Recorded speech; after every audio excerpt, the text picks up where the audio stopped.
Hey there everyone, Adam here from EVStraya. I hope you're all doing really well.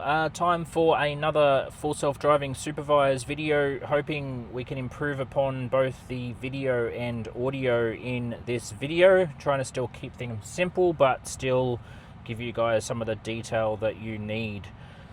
I've been asked to go to Bunnings, so of course I'm going to say yes, and of course I'm going to take this car, and of course I am going to attempt to use full self-driving supervised. Not the longest drive in the world, 10 minutes, 7 kilometers, but hey, let's go, why not? Let's give it a crack.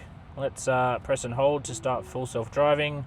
We're going to tap the brake. Now we are going to indicate going out of my driveway, because again it does like to go left up the street, which is a dead end. So whilst we can go up there and turn around, it is not the best use of everybody's time. So it seems like indicating right to go out of the driveway seems to be a little bit more of a smarter choice to kind of speed things along. So all good so far. Cracking day here. About 90 minutes north of Sydney is where I live. Beautiful day. A little bit warm, so apologies if you can hear the fans. I am trying to keep the car somewhat cool so I don't get any overheating equipment in this video. So again, if there's a little bit of background noise with the fans, I apologize. I will try and edit that out in post-production if I can. So all going smooth here so far, roundabout. Gonna wait for this guy to go on my right. He's turning all the way around. That was smart. Car going all the way around the roundabout, and we waited for them, so that was good. Good vision. Quite busy. Now we could go now. Yep, we're going now. All good. Car picked that gap really nicely. Making our way around the roundabout, indicating left as we go off the roundabout like the good little citizen that we are. I don't know why it's doing that. That's a little odd. Car decided to go into a lane that ended. That was a bit odd. Didn't need to disengage, but I have found that the car does definitely preference being in the left lane versus the right lane. Now I don't know if that's just a keep left when the whole keep left if you're not overtaking type scenario. But yeah, it definitely does decide to preference the left lane over the right lane. To be honest, I'm actually a little surprised that the car didn't actually go down the left lane just then. I have seen that a few times as well, where the car sees a bit of a gap down the left and decides to push down and then sort of cut back in a little further out. So to be honest, glad it didn't, because that is what I would have done in this scenario. I would have just waited patiently behind these cars that are in front of me. Just turning the cool up just a little bit, because again it's only 22, but it feels definitely quite warm, and again conscious of cameras overheating.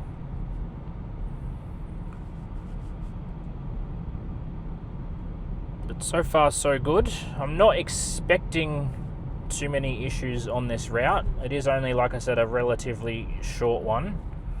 It is similar to the route that I drove on the very first morning that I got full self-driving when I went live on X. Those of you that might be watching this video, make sure you follow me on X and on YouTube. That would be super appreciated as I try and regrow my community. Okay, again, I would prefer the car to stay in the right lane here, which it has. We're going. No, spoke too soon. There is a big line of cars, but I don't know. Again, I prefer to wait, but I don't know. Maybe the car is secretly on hurry mode. Anyway, we'll see how we handle this. Hopefully, we don't annoy anyone in the process. But I guess there are plenty of people here in this left lane. Okay, light's gone green. Away we go. A car right next to me. Are we going to slow down, or are we going to try and push into this gap? We're going to push our way in front. which we've done very smoothly, I might add. We'll give the guy a bit of a thank behind. But that, yeah, super smooth. Definitely accelerated, found the gap, indicated early, saw there was enough room, and away we moved. So again, personally, I probably would have just waited in the right lane, but it is what it is. Each person drives their own way, and in this situation, the car is its own person, so we'll let it do what it decides to do. Again, aim of these drives is I'd prefer not to jump in at all, other than the indication out of my driveway to save time. I also don't want to make any decisions. I don't want to force a lane change to the right or back to the left. I'd rather just literally let the car decide where and what we are going to do. So we are going to Bunnings. Bunnings, if those of you that aren't aware, that might not be in Australia or New Zealand, I think Bunnings is mainly in those two countries, but it is a hardware store. I've got to pick up a couple of things for both me and a couple of things for my wife. Would be very interesting to see if the car, when we get there, decides to find a parking space. That would be super cool. I'd really love it to see that happen, I should say. Find your words, Adam. That would be very cool to see. I haven't really seen it do that yet. I have seen it on one occasion where I dropped my son at soccer on the weekend, or football for those of you that might be in the UK or areas that call it football. We did drop him to our local oval, and the car did pull over to the left, indicate and park for him to get out. Now, it did do it in a bus zone, so car couldn't see the sign posted bus zone, I'm assuming, or it doesn't look for it. But other than that, it was very nice. It actually worked really, really well. So accelerating away we go. I do have the offset set at 10 kilometers an hour for those that might be asking. A few of the people that had Tesla loan cars, like Tom and Nash, they did advise in their videos that they were recommended by Tesla to set it at 10 kilometers an hour to try and get it to sort of maintain or get closer to the actual speed limit. Even with that set, I do sometimes find the car taking a while to get up to the speed limit. Some instances, I had an example last night where the car was sitting at 55 kilometers an hour in a 70 zone. I left it for a good 90 seconds and it didn't actually increase its speed. So all I did was give it just a very slight touch on the accelerator, and away the car went up to pretty much the speed limit. So again, not just sure if that's just something here specifically or whether that's something that we see wider on full self-driving globally. Again, not the end of the world, but probably something that we'll see improve in further updates.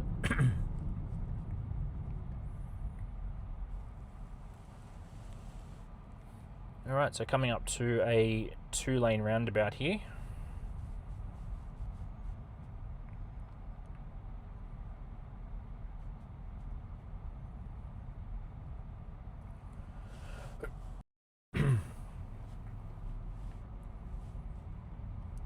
Stopping so we can see, slowing down, moving, and going through. Perfect. Really, really nice. Okay, indicating off the roundabout, hopefully getting a bit of speed up. Okay, car in the right lane.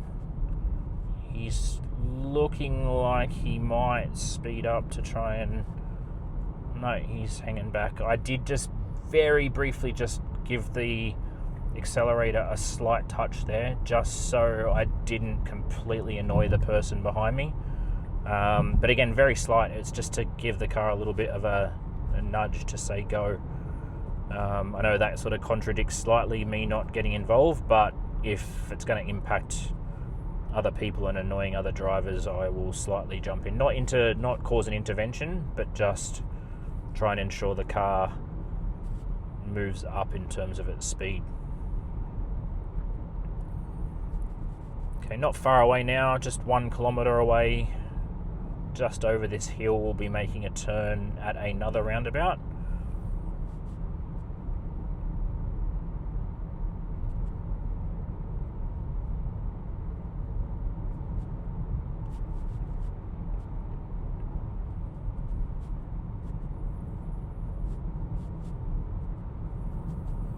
All going well. Car holding a nice speed here in terms of it's under the speed limit, but obviously the car in front of me is also going under the speed limit too.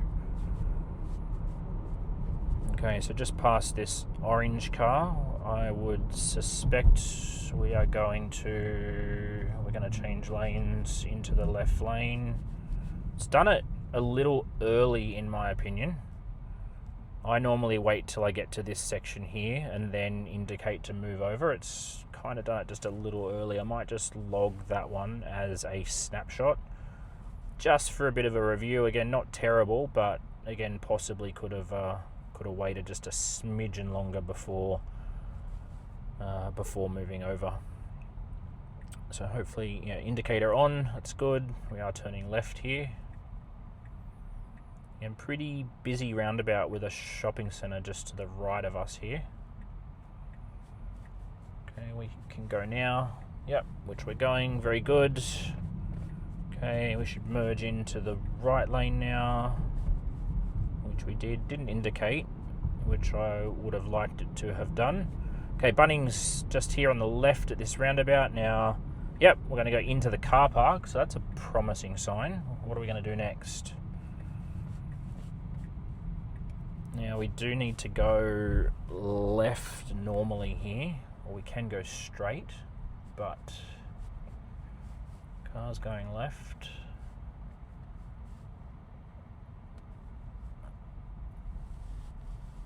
Car behind me, I'm going to take over here because, yeah, the car right behind me, and maybe the car would have looked for a spot. But, yeah, again, I'd rather not have a backup of people behind me. So I'm just going to park the car here myself. Car's flying through the car park. And I might even record another clip on the way home, see if there's anything worthy in there to note that might be worth creating some content out of.